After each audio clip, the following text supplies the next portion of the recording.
Hello, everyone. Welcome, everyone that is joining right now. We're going to give a couple more minutes before we start to ensure that people get in.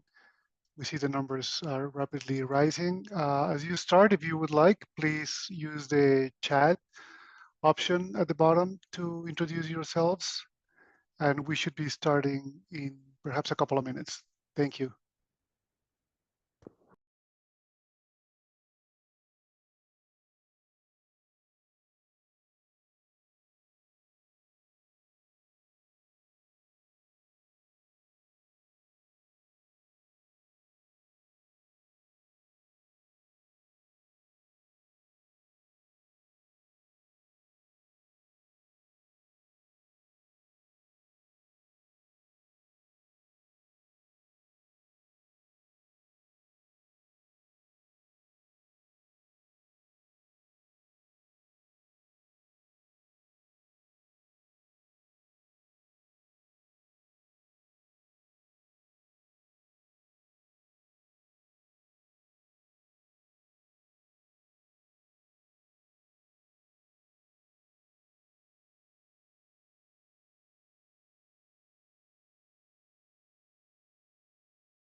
Thank you again for those that are just joining. We're giving a couple more minutes before we start to allow people to join in. And as you can see in the chat, people are introducing themselves. Welcome, everyone. Feel free to do the same, and we should be with you very shortly. Thanks.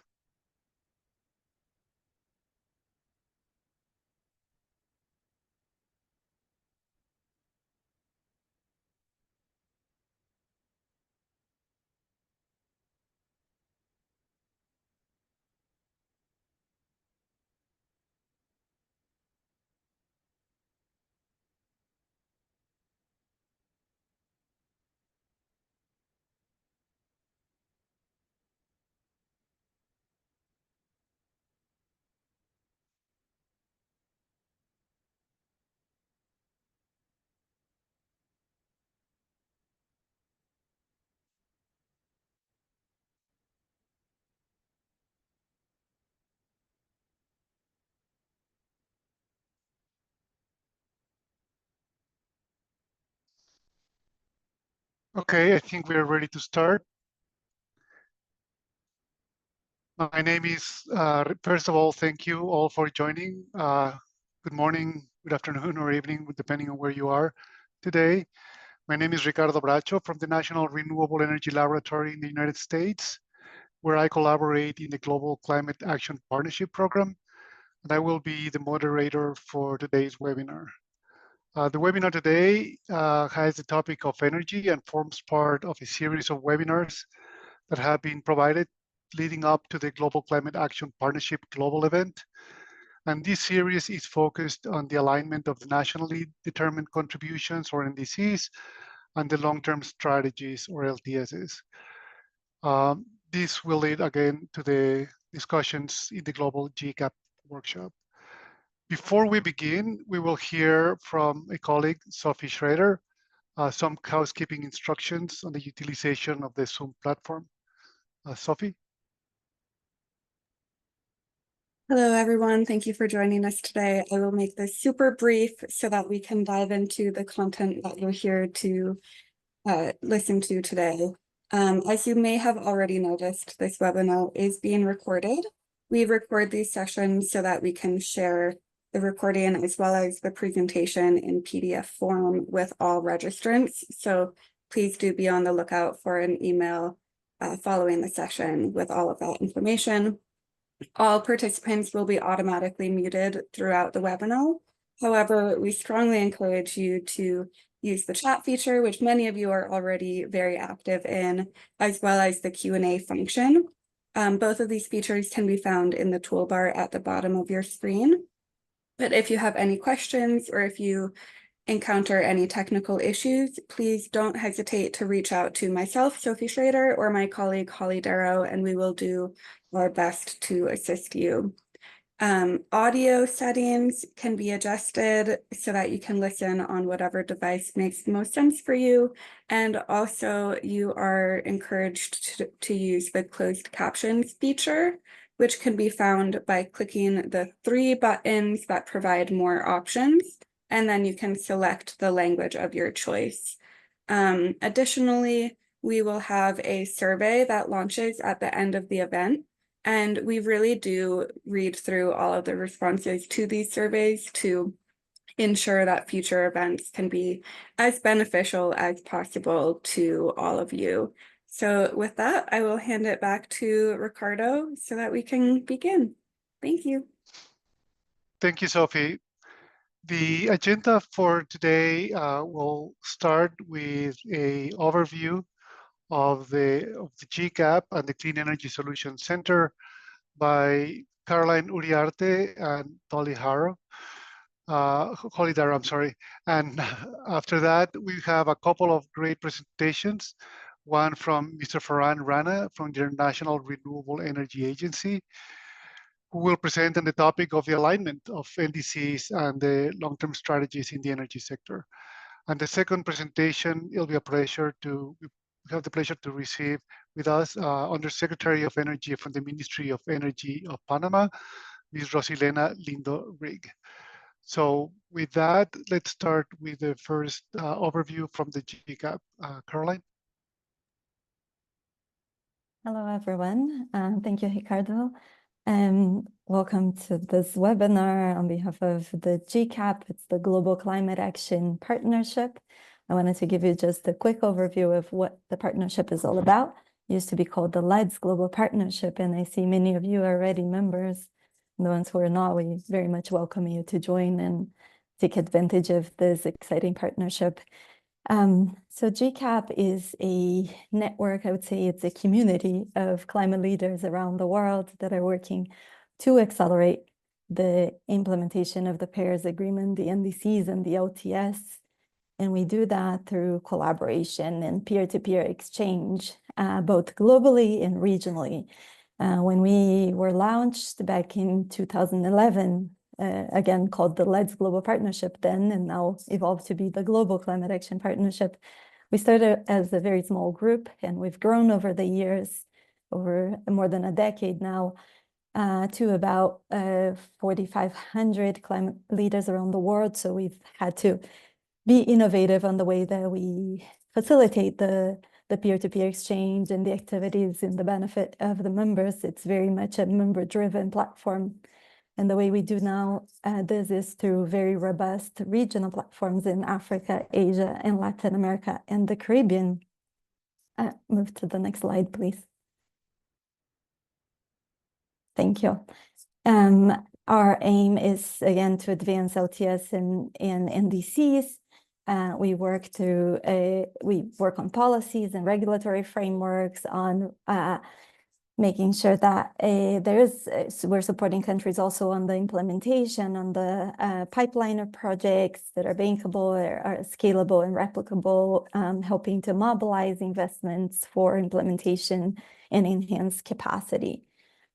Next slide, please. And again, we make sure these lessons and this exchange is like something that's replicable, it's scalable. These regional platforms that I mentioned before in Africa, Asia, and Latin America, and the Caribbean, they work with the members and understanding what are the priorities for that region for the upcoming year or a couple of years. And so here's a subset of priorities for each of these regions, the priorities that we're currently working on. And so since the partnership is grown so much over the years, we've now aggregate people, if you may, in different topics of interest to them. And so there's what we call regional communities of practice in all the topics you see on the screen. I won't read them all, but just as an example, there's a very robust community practice on sustainable livestock management in Africa, or electric mobility in Latin America, or finance and energy in Asia. But there's And these are evolving topics. There are years that we'll aggregate another topic, or some are not priority anymore. And so this is, it usually lasts a couple of years. Sometimes like some of them have been ongoing for 6, 7 years. And so much depends on the members and what they want to do. And so it's very much member driven.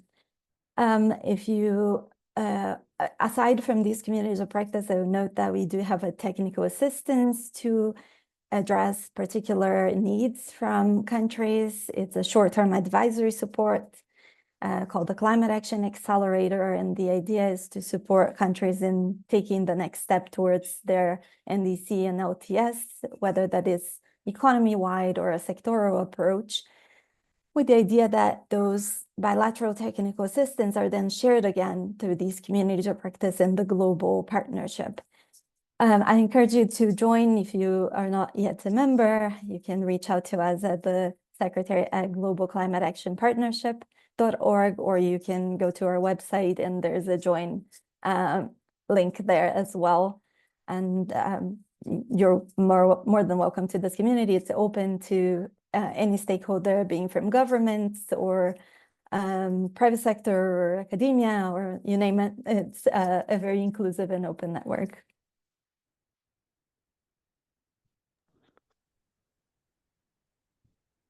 Thank you. Thanks. Thank you, Caroline.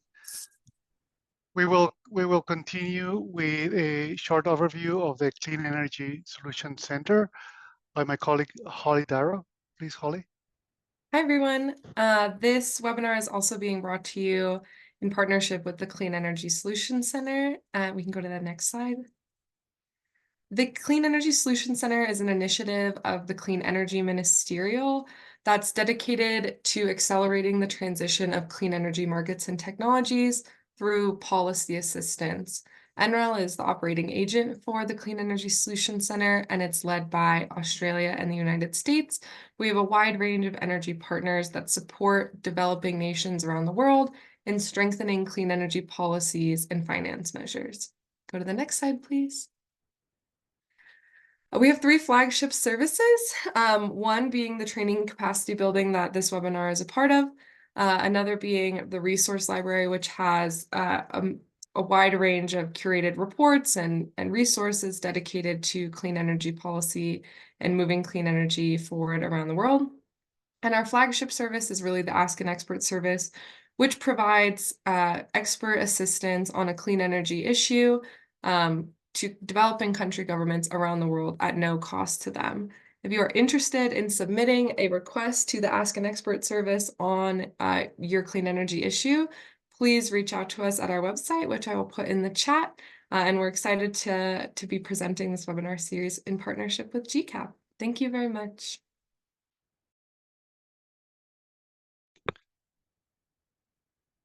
Thank you, Holly. Next, we have a presentation by Mr. Farhan Rana. Mr. Farhan Rana is an Associate Program Officer of the International Renewable Energy Agency, who focuses on policy and in the Finance Center, where he analyzes energy transition-related investments. He focused particularly on renewable energies. Through evidence-based analysis, he supports IRENA's work in developing actionable policy insights and fostering best practices in financing energy transitions across different contexts. Please, Mr. Farhan. Thanks a lot, Ricardo, and hi, everybody. Very grateful to be here with you today, and that you have invited me to present IRENA's latest work on NDCs and renewable energy targets. Before I go into the details, let me just give a brief introduction about IRENA. So we are an intergovernmental organization established in 2011 with more than 160 member states. Our overall mandate is to promote the adoption and sustainable use of renewable energy globally. And we support our member states mainly through knowledge products, through capacity building, data, statistics, and stakeholder engagement. Next slide, please. So as IRENA, one key area of our work is on NDCs, where we look specifically at their renewable energy components. Now, as you know, The energy sector makes up almost 75% of global greenhouse gas emissions. So rapid deployment of renewables, together with energy efficiency and electrification of transport and heating, as well as other end uses, are urgently needed to curb emissions and realize the objectives of the Paris Agreement. So we launched our latest findings on NDCs in a brief at COP28, where we discussed how many countries have renewable energy targets in their NDCs, what do these targets cover, and what do these targets mean for our global climate goals. Now, of course, this brief was important for an additional reason, which is that more than 120 countries have signed the global pledge to triple renewable energy capacity by 2030. Next slide, please. So according to the pledge, this means that global renewable energy capacity would need to increase from around 4 terawatt today to more than 11 terawatts in 2030. And the G20 members, most of whom led the pledge, are expected to make up about 80% of this target, so around 9 terawatts. So against this backdrop, with regards to the Paris Agreement, with regards to the pledge to triple renewables, let's dive into some of the findings. Next slide, please. So since the Paris Agreement was signed in 2015, almost all parties have submitted NDCs, outlining their contribution to reducing greenhouse gas emissions.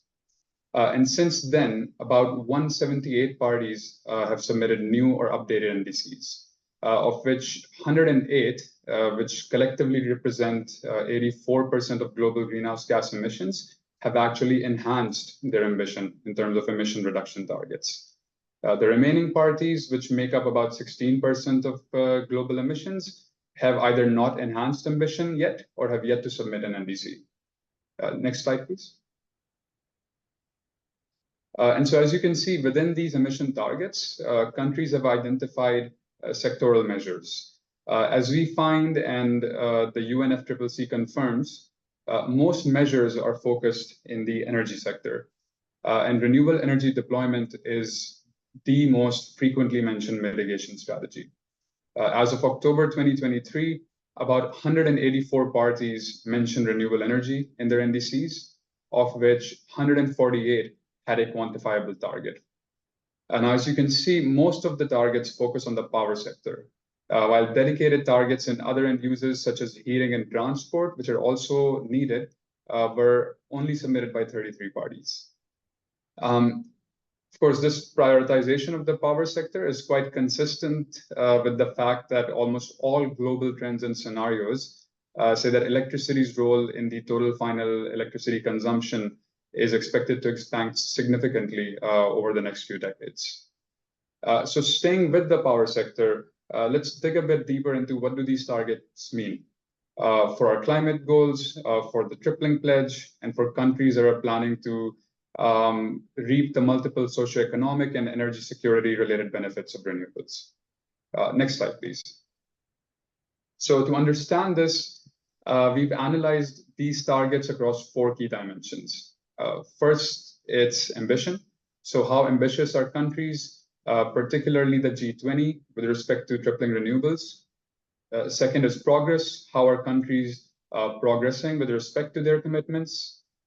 Third is conditionality and financing needs. So what portion of targets are conditional on financial assistance, and how much investment is actually needed to meet these targets? And this is, of course, particularly relevant for developing countries. And the fourth dimension we explore is how well targets in NDCs are aligned with those in national policies and plans. Now, as you know, NDCs by themselves are non-binding. So we wanted to see whether the targets mentioned in the NDCs are actually reflected in domestic policies and plans, roadmaps, laws, or any other policy document. And depending on whether they're reflected in a law or a roadmap, their level of bindingness, let's say, would differ. With laws, of course, being relatively more binding and plans and roadmaps less so. And we analyzed these dimensions for 3 country groups. So the first is G20, which are the highest emitters and perhaps the highest historical responsibility to mitigate emissions. And then there's the least developed countries and small island developing states, which are the lowest emitters, but disproportionately affected by climate change. And although their contribution to the tripling pledge will be relatively small with respect to their own contexts, these countries have set very ambitious targets to realize the benefits of renewables, whether it's socioeconomic development, increased access to reliable and affordable energy, or energy security. So next slide, please.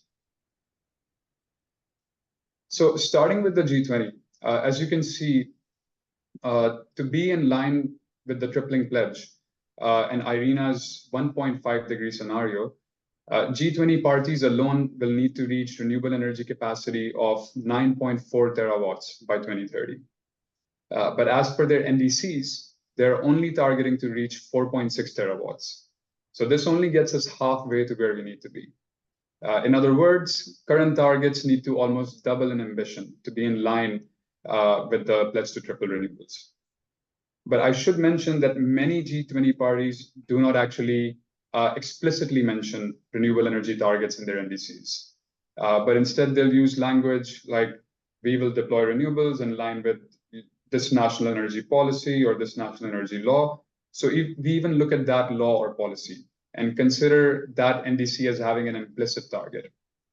But despite accounting for these implicit targets, we find that only 13 G20 parties had a target in their NDC.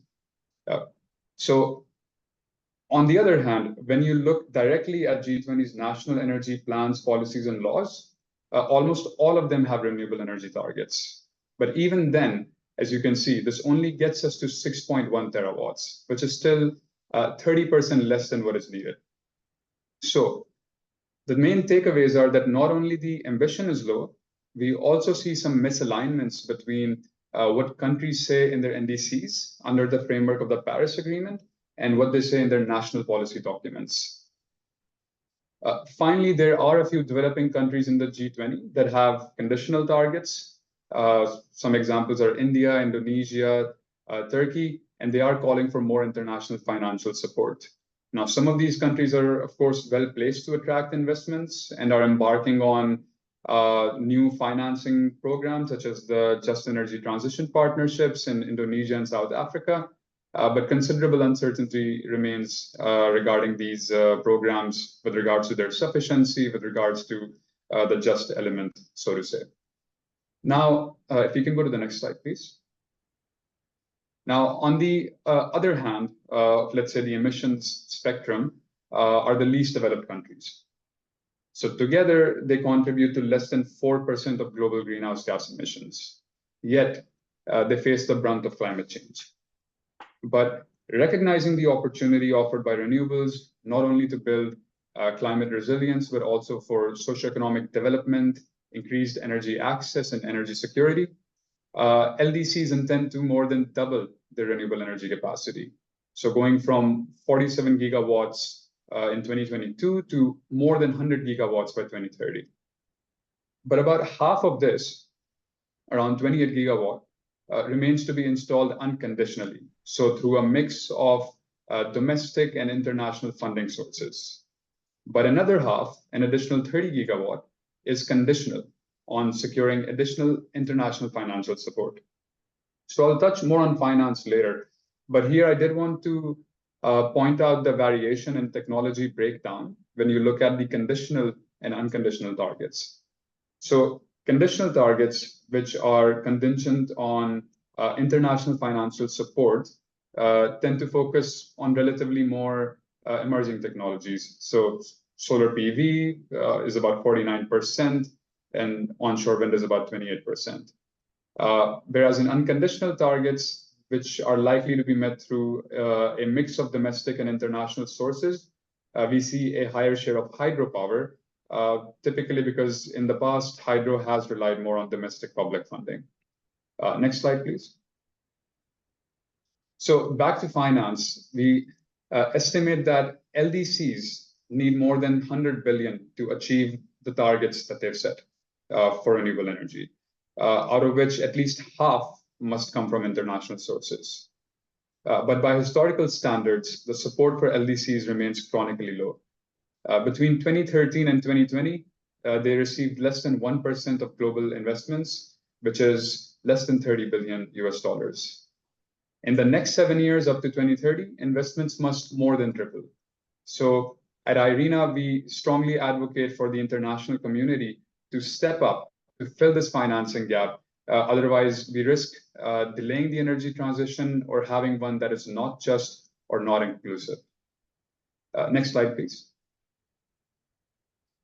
So we see a similar story in small island developing states. They plan to double their capacity to around 13 gigawatts, but nearly half is conditional on international support. And more than 10 billion is needed based on their targets, which must come from international sources. Next slide, please. Thank you. And finally, in terms of alignment, we compared renewable energy targets in NDCs with those in national policy documents, as I mentioned earlier. And we find that there are still some misalignments between the two. We discussed some of this in the G20 countries, but looking at LDCs and SIDS, we found that even when the NDCs and national policies were aligned, most of the targets remain part of less binding roadmaps and plans, which kind of explains why a significant portion of the targets are conditional on financial assistance. Next slide, please. So based on these findings, the key takeaways are that, first of all, the G20 members must take a leadership role to not just drive deployment at home, but also support country groups such as the LDCs and SIDS to realize their own targets and even raise them further. But in terms of raising their own ambition in line with the pledge to triple renewables and to realize the objectives of the Paris Agreement, a key starting point is aligning the next update of NDCs with their national energy policies while significantly raising ambition. This alignment will help send more coherent and clearer signals to the international community, to investors and other stakeholders. Finally, we've seen strong appetite for renewables, particularly in LDCs and SIDS. But as mentioned, the key ingredient, financing, it's missing. Now, next slide, please. So before next slide, thank you. So before I conclude, I just wanted to highlight another report we launched earlier this month, which is the Tracking SDG 7 report, which we launched together with the IEA, the World Bank, the World Health Organization, and the UN. And one of the key findings of the report is that very little support goes to developing countries for renewables. Moreover, this support has been on a downward trend since 2016. And as you can see on the slide, debt instruments dominate most of the support, while the use of grants remains quite low.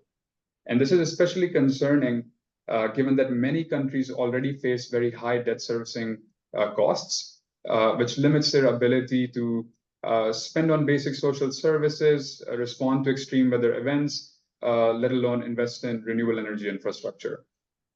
So next slide, please. So at the same time, fossil fuels continue to attract considerable financial support. And a key point I wanted to make today is that redirecting some of the investments and subsidies in fossil fuels towards renewable energy and the broader climate finance space can help close this gap that we see in LDCs, in SIDS, and globally. Next slide, please.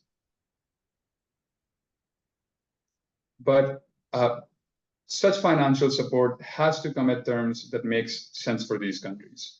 So implementing the ambitions outlined in NDCs will require scaling up development assistance for renewables, particularly in the form of concessional loans and grants.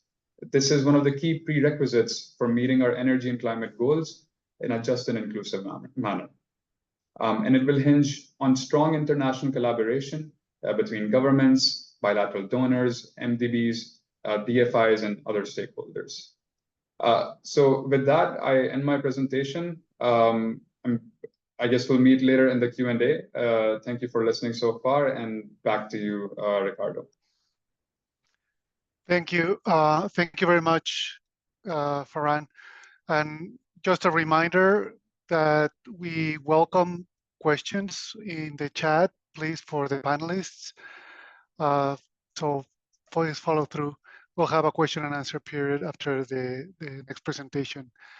It is my absolute pleasure to welcome Engineer Rosilena Lindo, who is the first female Panama National Secretary of Energy with the rank of Minister.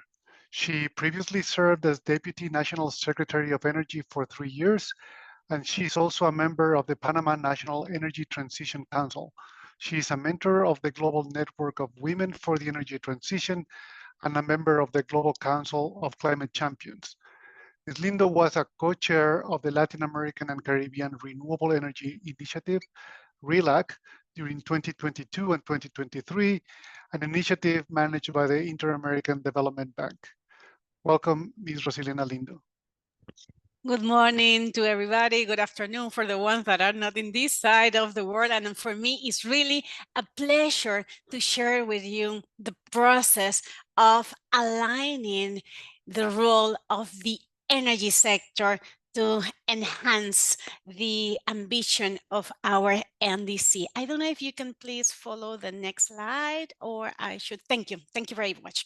So first, at the beginning, the first NDC that Panama prepared had a little bit of controversy because we wanted to achieve the preparation and the publication of the first NDC before the COP in Paris. But unfortunately, at that moment, our team, our national team, didn't have the tool enough in order to assure that we will present a robust document. So we had to prepare and present it after the COP in Paris. But in the middle of that year, we wanted to assure the energy sector participation in the NDC. So at that time, the Ministry of Environment, together with the National Energy Secretariat, decided to go for 1 year to consult something that we call National Energy Plan 2015-2050, the future we want. So we went town by town, exploring what the people wanted from their energy that is going to be produced in Panama. And people were very eager to participate. We had a participation of more than 2,000 persons indicated that they wanted to achieve universal access to energy, but at that time they called it rural electrification, that they wanted more participation of non-conventional renewable energy. People were very aware that in order to achieve that, we needed more strong institutions to assure the compliance with the new energy policy. And also people were asking what will be the role of the natural gas. So taking into consideration the participation of the private sector, the academia, and also the other public institutions and local governments, after 1 year, Panama had a national energy plan, the first energy plan, including a projection of 35 years. But at that moment, in 2015, we had what we see here, the electricity matrix. We had quite a participation of bunker, quite a participation of diesel, robust on the participation of hydropower plants, and a little bit, can you go back, please?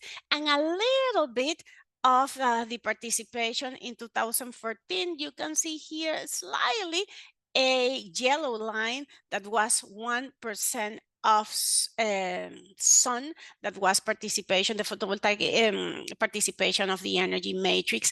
And mainly, as you can see in the right hand, the consumption of, well, the production of emissions of the energy sector was around 4.4 million tons of CO2, mainly in the transport sector. And now you can continue, please. But even though that we were aware that the main source of emissions were in the transport sector, the private sector, because in Panama mainly the energy sector is ruled by the private sector, wasn't too sure if they could be able to invest what the country needs in order to put a specific commitment on the transport sector. So we start from here. We put a commitment by 2050 to achieve a 30% of installed capacity in non-conventional renewable energy sources, solar and wind. 2016, we present our contribution, indicated that we wanted to shift from the business as usual, just with that portion of reducing emission from our energy matrix, only the electricity part. So the next one, please. So after understanding and implementing energy policies and 5 legal frameworks that open the possibility for more hydropower plants, for more solar, for more wind, then we wanted to continue exploring, evaluating, and sharing the knowledge of the success of the non-conventional renewable energy. So we arrived to 2020 discussing in the middle of the pandemic what we want to include in something that we call the Energy Transition Agenda Strategic Guidance.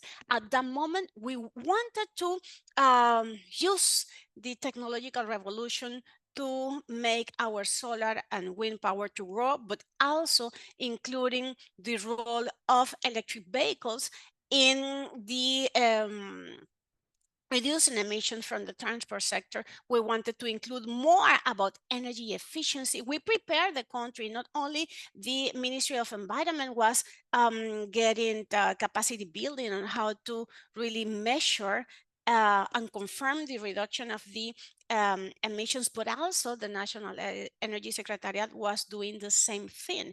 And together with UNEP, we prepare something that we call a specific socioeconomic analysis that use and measure different scenarios, including the energy transition agenda guidance to reactivate the economy with clean energy. And we use the green economy model to prove that. At that moment, we had this power generation electricity matrix. In 2019, we include a little bit of natural gas. The portion of bunker was reduced. Also, unfortunately, the role of carbon, of coal, was increasing as well, but we had more participation of wind and solar. And we wanted to go faster and go further, reducing the emissions of the electricity sector. That's why when we analyze and evaluate the goals that we include up to 2030 at that moment, and making the projection to 2050, just by using more efficient equipment, more wind, more solar, and also including digitalization in different processes within the energy sector, we were able to define in 2020 that the energy transition could reduce 60 million tons of CO2 by 2050 and 10 million tons of CO2 by 2030, just with these 5 strategic national policies that we prepare at that moment. That was universal access to energy, rational and efficient energy use, electromobility strategy, and distributed generation, and innovation in the interconnected grid system. So we increase the ambition. The next one, please. We increase the ambition of the update of the NDC, but also we include the impact of doing so. While doing the analysis of implementing the energy transition agenda, we discovered that in the short term and in the long term, there were benefits for everybody. That means that our gross domestic product was able to be growing in the coming 5 years in 490 million US dollars. But if we project that up to 2050, the growth was around, could be around 125 billion US dollar. The creation of jobs is going to be growing as well in the short term. 15,000 new jobs in the long term, 141,000 new jobs just by deciding to use clean energy, to produce sustainable energy. You will bring that to the population, but my favorite indicator is the one related to health.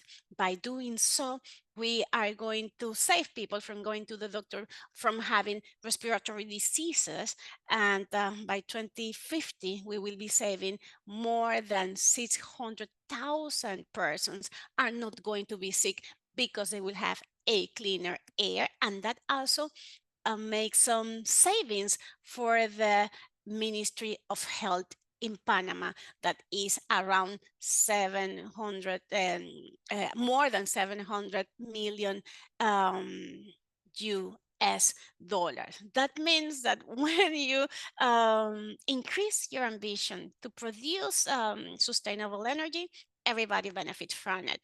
But we didn't stop there with this update of the NDC. Actually, at that year, that was presented in December 2020, and we approved our National Energy Transition Agenda in November 2020, just waiting for included with robust information in the NDC document. We also decided that Panama deserved to have a climate change adaptation plan. So we include not only mitigation, but also adaptation. And we wanted to achieve that in 2025. Next one, please. So while doing this energy policy in 2020, we discover we can do more. We shall include the benefits not only of doing the transformation in the electricity sector, but also making the transformation in the hydrocarbon sectors. And that's why we decided that we need to go to a national strategy to position Panama as a clean energy hub. And we needed to change the regulatory framework in order to do so.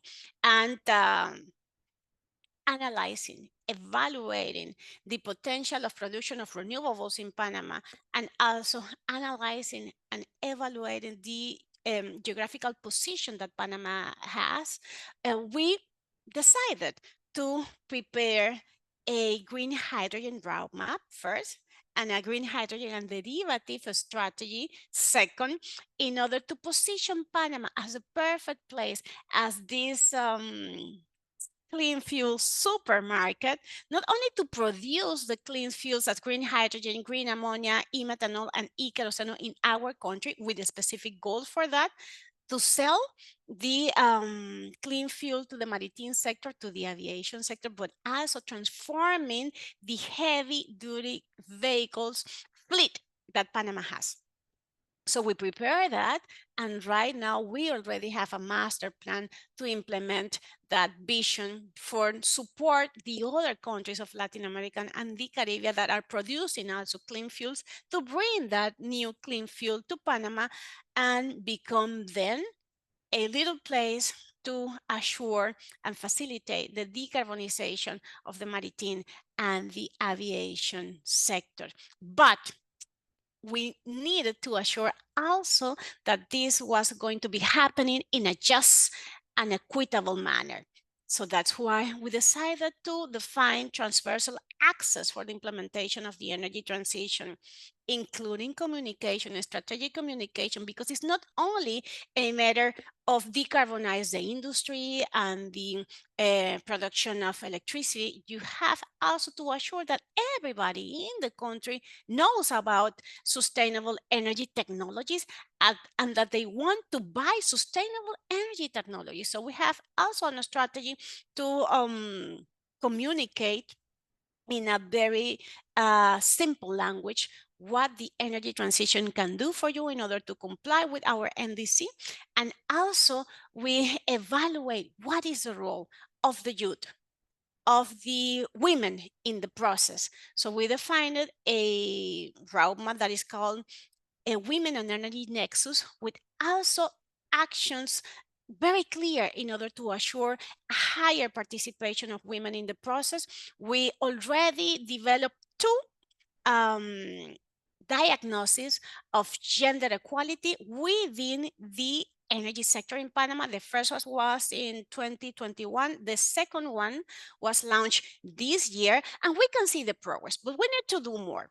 But having said that, we also define that, yes, we need a specific goals to comply with the strengthening of our institutions. And that's why we also create a roadmap for that. And the next one, please. What you can see here is that at the end is 3 months ago, we totally defined 37 goals with 69 objectives and 266 lines of actions. And each line of action has a sub-action, and all the actions have a specific responsible institutions and coordination with the private sector and academy in order to achieve those goals and objective by 2030. The next one, please. So I want to show you now, this is the electricity matrix that we have so far. We push forward the energy transition by 2020, 2021, almost disappear the participation of coal. I have to say that I'm happy to say that in 2024, we don't have any participation in the generation of electricity with coal. But unfortunately, what happened last year? Last year, we had an El Nino phenomenon very strong that pushed us a little bit back. We were using a lot of hydro, the growth of photovoltaic power plants and the wind farms were growing as well, but our main resource to produce electricity, that is water, has a hit by El Nino phenomenon and climate change. So we increased the participation of natural gas, and we had to go back to bunker in order to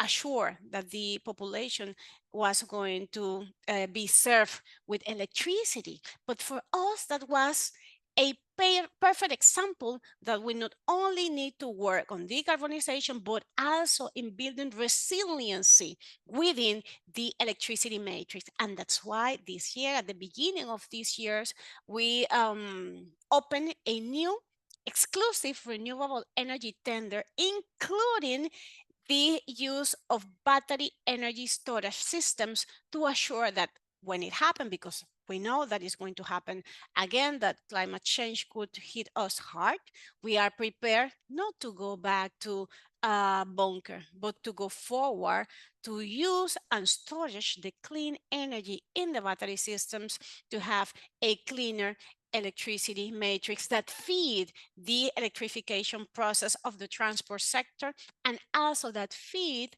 the production of clean fuels in order to use it locally and sell it globally. Next one, please. Here you can see how we are going forward with the energy transition 2020-2030. You can see here all the strategies that we have, all the roadmaps that we have, and the level of implementation. This is something that have to be happening in a decade, but right now we have 4 years of being implementing the energy transition agenda. And in the last 4 years, we have been creating these strategies, and so far we are in a 47.5% of total compliance of the implementation of the energy transition agenda.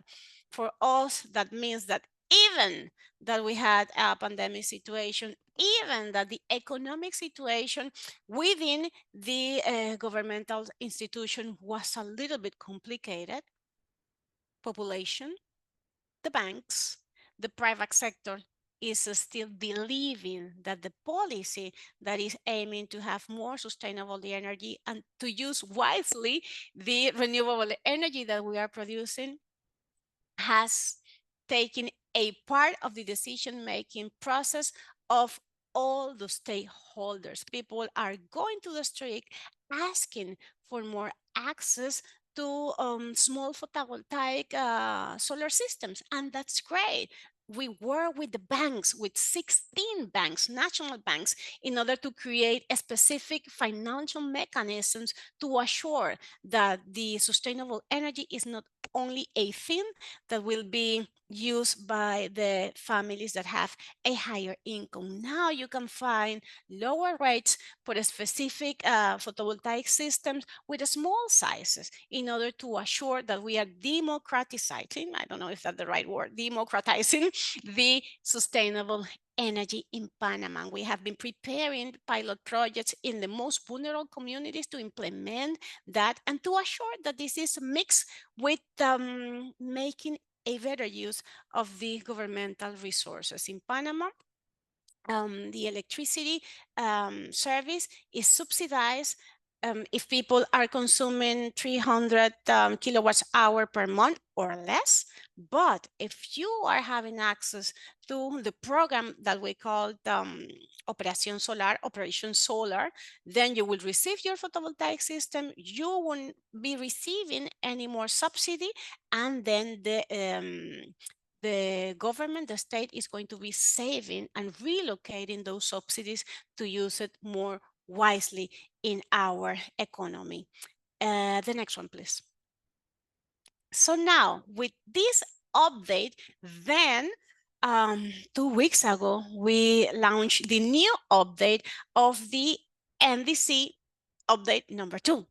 And in this update number 2, we include all the specific goals that we define in the National Energy Transition Agenda, and the strategies and the roadmaps are already located in our update of the NDC. That means that we consolidate the commitment of the energy public policy in the climate change public policy. This is fundamental. Here you have some examples of what are the goals that we include in the new NDC, but we have more than that. Remember our 37 goals that we have. Here you can see 10 of those. We have goals for a specific penetration of electromobility. Right now in Panama, you can find 47 models of electric vehicles. We have a law that incentivizes the use of electromobility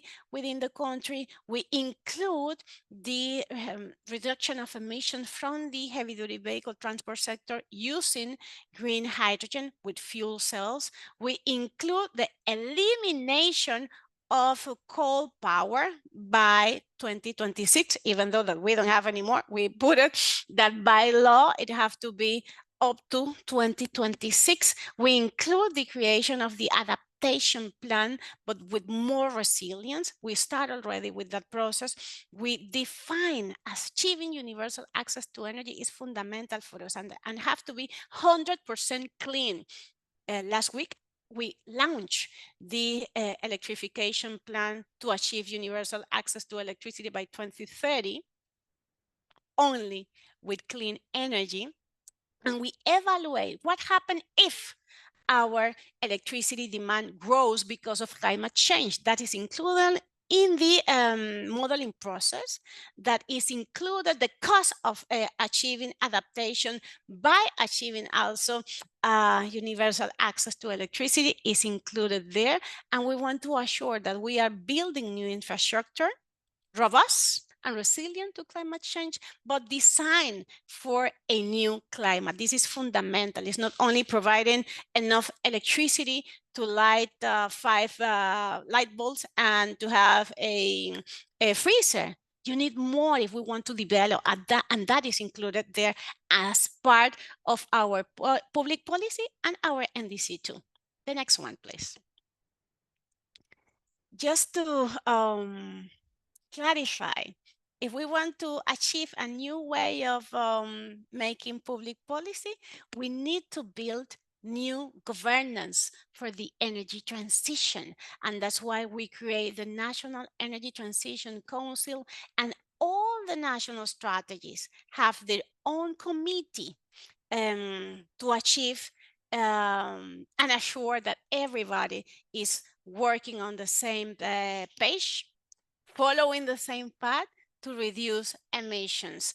And that's why we have also a energy transition group of observers. There are organizations around the world that want to be closer to us, to work closer with us in order to comply with the goals of the energy transition agenda. We have a panel of experts, seven members of the panel of experts that work ad honorem in order to provide their knowledge to guide Panama in the implementation of the energy transition.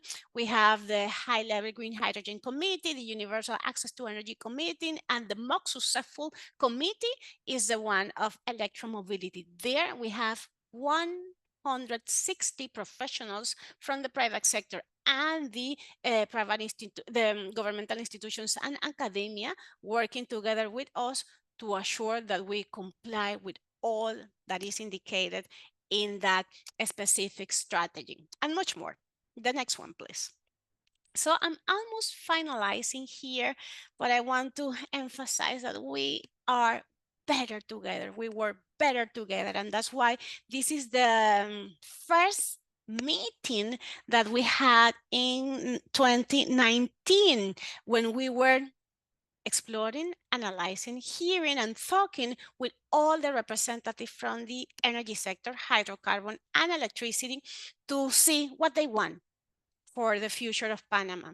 Something that really caught my attention at that moment is that everybody wanted better prices, more investment on infrastructure, more renewable, yes, but no one in those tables mention the importance of universal access to energy. This is our priority. So we as government decided to include it, because we cannot talk about energy transitions or achieving emissions reductions if we don't levelize the ground for everybody have a decent life. And the last one, almost the last one, that I really like this image. Here you can see around 56 organizations, international organizations, agencies of cooperation, alliance, and allies that help Panama to continue be implementing our energy transition agenda, updated energy transition agenda, updated NDC. We cannot do this alone. We have been nurturing ourselves and harvesting the knowledge of all these institutions, not only the documents that they produce. The people that is working within these institutions are making brainstorming with us, and we are including that capacity building in the programs and projects that we are implementing on the ground. So far, we have 50 programs that are being supported by international cooperation, the actors that you see here. And that's why I want to close this conversation indicating that we need radical cooperation, all that knowledge, put it here with the collaboration of our communities, our Afro-descendant, our indigenous population, private sector, academia, institutions, and much more participation of youth, and recognizing the clear lessons learned that are located in the heads of the senior professionals. You have to put it at the service of complying with the development that we want, pushing public policies to have a sustainable future. Thank you. Thank you so very much, Ms. Rosilena Lindo and Mr. Fran Rana, for their wonderful presentations. We are going to open the floor for questions and answers. Before that, I have a question. I have a lot of thoughts in my mind because there was so much in the presentation, so much materials. One from IRENA, a study that looked at all the countries, looked at a majority or a sample in what are the issues, where are they with the alignments, etc. And then Ms. Lindo provided a very clear example of how Panama is working on their strategies, policies, etc. So I'll start with a question on Panama. You've done a fantastic job at including the policies, including those goals and targets in the policies to move everything forward. At the end of the day, there's obviously there's more steps to get steel on the ground, especially on energy and renewable energy, etc. And there are some gaps and some issues and challenges to get those. How do you work with the implementing agencies? And I'm just, you mentioned actually, for example, one great issue, which is the regulatory framework. A lot of people concentrate on the policies. Are the policies matching the targets? But also the regulatory framework has to allow for that to happen, which congratulations, I think that's great. How do you work with agencies like the utility, the system operator, other ministries, because you have transport for when you want to electrify, you have Ministry of Environment, Health. I mean, there's so many other ones included. How do you work with them? And I saw the governance slide, which probably is how you start doing this. But how do you move from policies and targets, which can be aligned, into programs that can attract financing and get steel on the ground? I love your question. Thank you very much for that. I will start with governance. The National Energy Transition Commission have a 17-member representative. 9 of them are from the public institution. We have the Ministry of Environment there, the Ministry of Economy, that is very important, is there. There is also the representative from the Congress included in the Energy Transition Commission. We have included there also the Maritime Authority, as so many others. From the private sector side, we have representative of the associations that work in the hydrocarbon sector. We have participants also of the utilities that are part of the commission, including as well the participation of the end users of the energy, mainly electricity, and also representative from the Association of Enterprises. We work all together in a 3-month basis to follow up and evaluate the implementation of the lines of actions that are indicated in the energy transition agenda. But in another level, the technical level, we have all these different commissions that include the technical persons of the companies and the institutions that I mentioned to you, or some other person that doesn't belong to any company, but that want to work following the implementation and materialization of the actions and investment as well. Important to say that every line of action that could be a program has become a program and have received a specific support from the international cooperation and include in the budget of Panama to do so. While talking about investment, we designed something that we call the Energy Transition Fund that have 6 windows. They have a window, the fund have a window for universal access to energy, for electromobility, for distributed generation, for green hydrogen, for innovation, and for energy efficiency. We transformed a fund that was just before for efficiency, and we made the windows in order to capitalize those windows to accelerate the access to resources for it. But also, we prepare two programs. A program that is called relocation of subsidies from the hydrocarbon sector. Mainly, the use of natural gas have to be focalized in order to assure that the person that is receiving the subsidy is the one that is most vulnerable and really needed. That have to be implemented in the coming months, I have to say. And the other one that is also relocating the subsidies from the electricity sector to invest on more clean technology for the general population. The process of designing is already finalized, and we are implementing right now the pilot project to prove that it's working. And also, talking about finance, it's important to highlight that there is no new news, that the economic implementation of all these technologies are feasible, and the national banks are moving very, very strongly the agenda to provide more finance to access to it. But the government also create another window for having access to more resources, and is that all the savings for implementing the energy transition agenda within the buildings of the government. That means using photovoltaic systems within our buildings, using more efficiency equipment within the government. Those savings are going to be redirected to the first window, that is universal access to energy.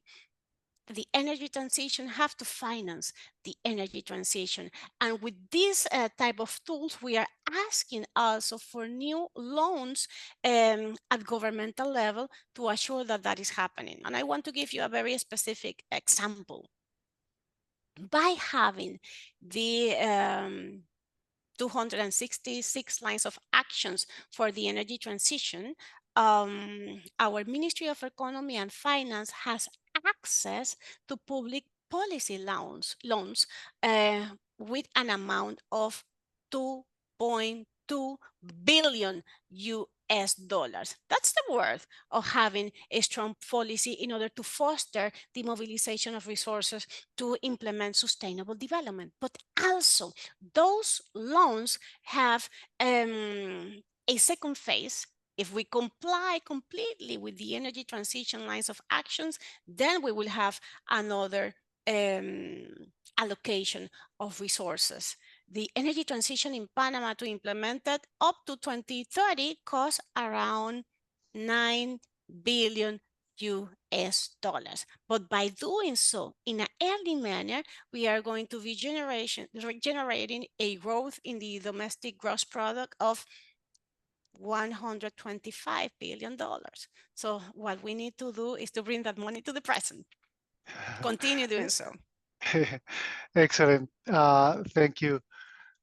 There's, I want to see if there's any questions here on the chat. Don't see right now. Please also feel free to raise your hand. But in the meantime, I have a question for Mr. Rana. In your study, so there's a lot. Seems to be that there is some misalignment, right? In various forms. There is misalignment between the targets and whether the policies are specifically putting those targets so that they can be accomplished. So it seems like for many countries, it is easy, quote unquote, to raise a target and say, yes, we will do X, Y, Z. Then there's a lot of steps, and we heard from Panama what steps they have been taking to make those targets a reality. So finance is definitely one of them. And some of the new targets may include new technologies that is even more difficult to finance. There's a lot of conversations on green hydrogen, but what is really the commercialization of green hydrogen? What does that mean for each country? There's roadmaps, but et cetera, et cetera. So what do you see as a possibility for closing the gap? And I don't know if you did studies already on that, on the finance side for the implementation, because as we are, looks like we're just making the spread between the targets and the financing wider and wider. So how can we close the gap? Yeah, thanks a lot for that question, Ricardo. Yeah, so there's a couple of things I want to pick there in your question. So we have done some estimation of, on a global level, what do we need to do? How much money do we need to conduct an energy transition globally? And the figure is around $5.7 trillion cumulatively up till 2050. And if you look at current investment figures, so in 2023, the total investment in the energy transition, so I'm talking about renewables, I'm talking about green hydrogen, electrified vehicles, grids, it was about $2 trillion US, which is about halfway to what we actually need to invest globally. So, and the gap is even larger in developing countries, of course. We can get into that later, of course, but what we see is two things need to happen, which are, of course, very difficult to implement. One is a redirecting investments and subsidies from fossil fuels to the energy transition space. But of course, because that is so ingrained in fossil fuel subsidies, for instance, are so ingrained in the economy and food systems and industry, that's easier said than done. This requires availing new sources of capital. So there are investor classes out there that are yet untapped. So institutional investors, for instance, sovereign wealth funds, pension funds, still make a tiny portion of overall energy transition investments. They've only started to invest in renewables in the last 10 years or so. And even that is quite small compared to their overall portfolio. So some of these new sources of funding, institutional investors, and I'll also put philanthropies there who I think can do a lot more in the off-grid renewable energy space in countries that are lacking access to affordable energy. So talking about solar home systems, investments in mini grids. I think tailoring projects to bring in some of these investors is key. The way, for example, it's been done in some cases in sub-Saharan Africa, particularly in Kenya and Nigeria, is to financially aggregate some of these smaller projects to bring some of these institutional investors in that typically have a large minimum ticket size that would interest them to come in. Now, when it comes to other sectors such as green hydrogen, now that's an interesting one because we saw a lot of announcements, we saw a lot of interest in 2021, even 2022. A lot of projects were actually announced, but since then very little has happened. I think the figure is that something like less than 10% of the projects that were announced actually went on to receive like a financial investment decision. And this is due to a range of issues. I mean, you mentioned some of them, but concerns around costs, the price of the molecule itself, concerns around transport, long-term offtake. There's very little transparency in the market, very limited track record, limited experience. So these are some of the things that we are looking at in a future study. So we'll be conducting a study on the risk perception and the risk mitigation solutions for green hydrogen. And this is expected to come later this year, which will explore some of these aspects. But one of the things that we're already seeing is that governments can have a considerable impact on the developer's cost of capital, which can be lowered through conducive policies, risk mitigation solutions. And I think Panama's green hydrogen strategy is a great step in that direction. But there's just a lot of unknowns in this particular sector. And I think we need to also let the market develop a little bit and then see what kind of support works the best in which context. So I hope that answered some of your points, but if I missed anything, please let me know. No, I think that's excellent. Thank you for the answer. Yeah, I think we'll see a lot more new measures in the updated NDCs and LTSs.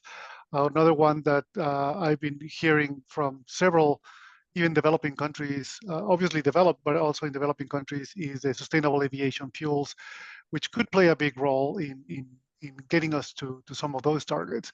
And some of those actually new technologies are probably more advanced than even green hydrogen, but we'll have to see. I don't know, Holly, if there's a question on I would like to make yes, please. a comment that I forgot to make in the past. I don't Please, want to give you Rosilena. the impression that everything is going full speed in Panama. You don't have any idea of the level of energy that we have to include in the process to move the needle up. And regarding one comment that you said, Ricardo, we as policymakers are pushing these policies to support a new way of living, but the policies not always go at the same speed as the regulatory process. So for us, one of the things that we have to improve and to assure is this combination, legal framework, regulatory framework, together with the policy, have to work hand by hand. And so far, because we are living in a changing environment, we go forward and we have to develop the information in order to the regulatory and legal framework go a little bit forward. And it's a negotiation process that we need to accelerate. I don't know if you know, but in Panama, 3 weeks ago, we have our first population, indigenous population, 1,300 persons that had to move from their island to the continent because of climate change. Time is ticking, is already happening, and we need to assure, include in the investment that we are preparing, adapted infrastructure to that. We are saying, all the world is saying, that is trusting 100% that the electricity sector is going to be supporting all the decarbonization process in the world. That means that our grids needs to be stronger, our transmission line have to be stronger, we have to update and recreate more resilience in the already existing infrastructure. The hubs that we want to build in hydrogen and so on have to include an additional cost of being already resilient to the impacts of climate change. That is a discussion that we have to have. That is money, additional money that we need to bring to the table in order to really decarbonize the energy sector. It's not only about numbers, it's how you design and put more investment to be fully resilient to this reality. Thank you. That's a great point. You have these mitigation targets while you have to deal with the adaptation, like you mentioned, with this community that had to be moved from an island. And yes, those are the realities, and you have to work with so many institutions to move everything forward. It's an incredible challenge. And I think we learned so much from both of you, from Panama's example. I think we will continue to.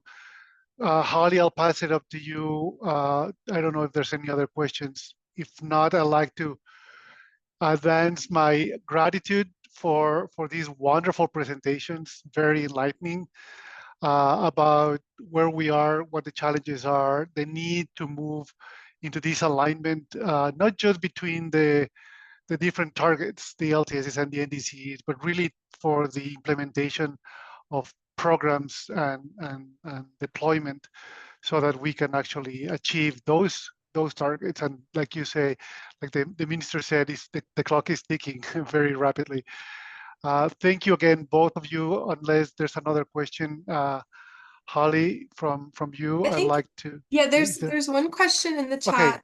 Okay. And Rosalina touched on just one of them now, which is the challenges that are faced by Panama in carrying out energy transition activities. And your conversation earlier also touched a little bit on Dechan's question, which is insights from innovative strategies or technologies that has potential to drive the transition, as well as potential to secure funding for piloting or implementation.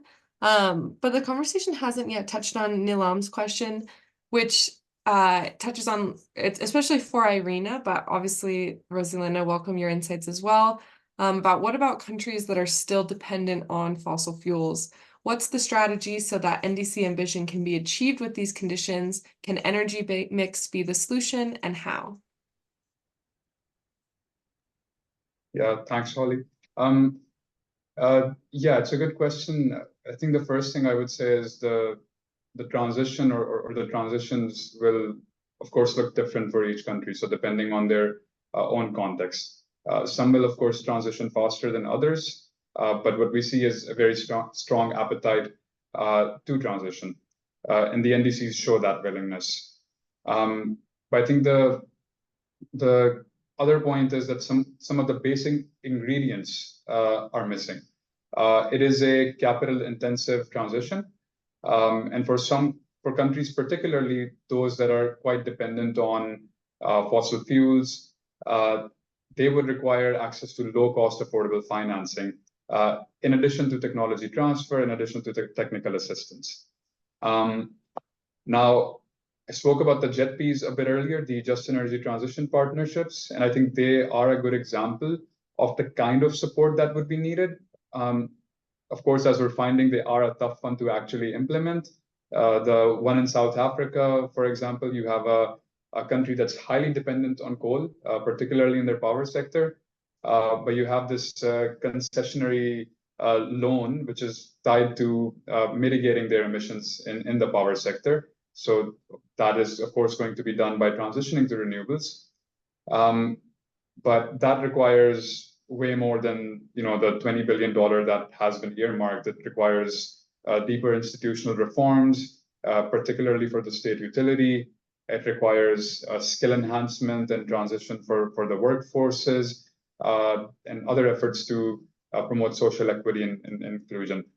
So there's a lot of things to figure out, and the good thing is that we have good people working on this. We're seeing discussions in Indonesia, of course, in Vietnam, and perhaps this model, if it works or whatever works, can be adapted and replicated in other countries. Yeah, so I'll end my answer there, and over back to you, Holly or Rosalinda. Yeah, go ahead, Ricardo. No, please. Okay. Rosalinda. More than an answer for me, it's a reflection that really keep me awake at night. We have so many small island states. Panama is not an island, but have 7 of the 9 characteristics of an island. And if you need to try to produce food, to have access to health services in the middle of a changing climate, you are not going to be able, specifically these states, to produce green hydrogen or decarbonize fuels in order to assure that they are going to remain and achieving those targets. And that's why, for me, one thing that we have to talk right now, this is a important conversation, country by country, the new hydrogen countries need to talk about the commerce, the trade, and the price of green hydrogen and derivative in order to assure that we are going to support the countries that won't be able to produce their own. Talking about energy security, but also we need to talk about climate solidarity to remain really under a decent average of temperature. The level of investment that all the infrastructure has to achieve in order to have a comfortable environment to study, to produce, and to be competitive is going to be requiring much more energy that we want, that we already dimension. And those countries, if they are not able to have access to decarbonized energy, they are going to be continuing using fossil fuels. And it's something that could happen to Panama as well if we don't work on resilience and about prices. We have to take the lesson that the Ukraine war has brought to the table. To have access to decarbonize energy is fundamental to assure that. And if a country cannot achieve it, then we have an impact in all the different countries as well. We need to talk about it. And that's why Panama is proposing to create an organization that is called Hydrogen International Trade Organization as a sister of OPEC in order to deep in this type of discussions. Excellent. Are there any other challenges to carrying out the energy transition activities in Panama that we have not mentioned yet? I know we talked a lot about some, but is there another one that comes to mind? Yeah, for me, what is really important and fundamental is that if we are putting goals on public policy paper, we need to deliver. And in order to deliver, we have to have the human resources up to date with the knowledge to comply with those goals. And that's why we not only have to accelerate the capacity building process to have more professionals with the technical knowledge, with the management knowledge to achieve that, but also we need to create more professors to teach them. And the speed that we are requiring is also very high. So that's why to use the educational platforms, the virtual educational platforms with virtual laboratories, technical laboratories in Latin America and in the globe is fundamental. We need to accelerate the capacity building process in order to comply with our commitments. Thank you. And I see there's a question specific for Ran that he's typing.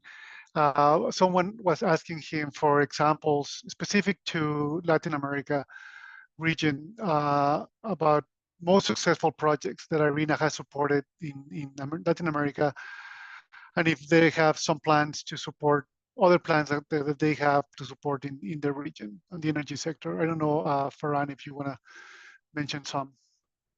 Sure. Yeah, thanks, Ricardo. Yeah, so very quickly, last year in November, I think we did a Latin American Energy Transition Investment Forum in Uruguay, which brought together different stakeholders from the public and private sector from the region.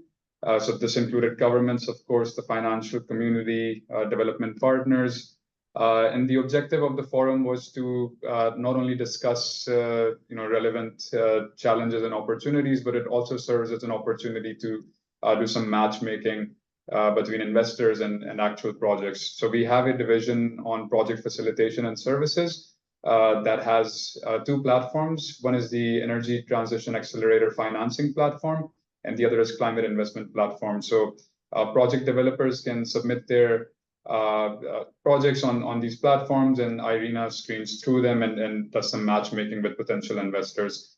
So this investment forum was held within that framework. Within the context of NDCs, we also provide some support directly to governments on NDC enhancement and implementation. So this includes usually support on data and statistics, on monitoring resource verification, resource assessment, and renewable energy readiness assessments. So I think we've done a project in El Salvador last year, and I believe there are a few additional projects in the pipeline, but they're still on hold because we expect the new NDC updates to come in 2025. So some of the discussions are still very, at the initial stage. So these are some of the things that come to mind regarding our engagement so far in Latin America. Yeah, I will mention that we're also very highly engaged with the G20 presidency in Brazil, and we're working on, we've already launched a few reports in that regard, and are also, there's some additional analytical work that is in the pipeline, particularly on unlocking financing and energy transition in the region. I have to say also that the first climate change adaptation report for the energy sector that we launched 2 weeks ago was with the support of IRENA. So thank you for that. This is a fundamental part for our national adaptation plan. And just to finalize what I said before, we create 11 technical programs within the universities and vocational education institutions to assure that we are going to have the human resource that we need. But still, we need to work together in order to assure that the full region of Latin America and the Caribbean is prepared, and also for sure share the knowledge and the educational tools that other countries are already implementing will be a good opportunity for us. Thank you so much. I don't see any more questions on the Q&A box. So please, I encourage anyone that if you have any questions that were not answered, or later you think of something that is important for you to get some information from the presenters, please email us to the GCAP, and we'll be sure to get the question to the presenters and get the answer back to you. So please, we encourage you to do that. Having said that, I think we're ready to wrap it up. Appreciate so much these wonderful discussions, more than just presentations. I appreciate so much wonderful information that was given to us by Mr. Ferran Rana and by Minister Rosilena Lindo Riggs. Thank you so much for your participation, and we look forward to continuing our conversations with you, with everybody else. I think that's it. I don't know if we can just, Holly, would you like me to just wrap it up? I think that's it. Thank you, everyone that was, okay, thank you. Thank you, everyone that was able to join. This will be, it was recorded, and it will be available as the other ones have been. Thank you so much, and we wish you a great and rest of the week. Thank you.